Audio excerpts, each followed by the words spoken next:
Hey guys, welcome back to another video, and in this video I will show you how you can see sold listings or sort by sold on Facebook Marketplace. So let's get right into it. Now, first off, once you open up your Facebook app, just go ahead and tap on the Marketplace section right here.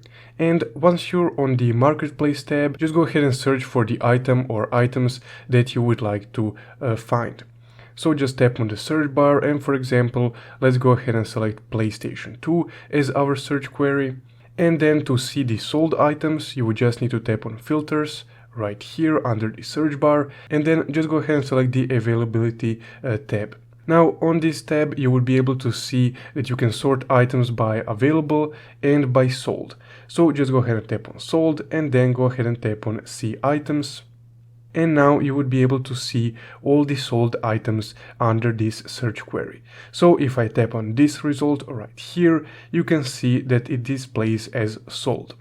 So essentially guys, that's how you can see sold items on Facebook Marketplace. If you found this video helpful, don't forget to leave a like and subscribe. Thank you for watching.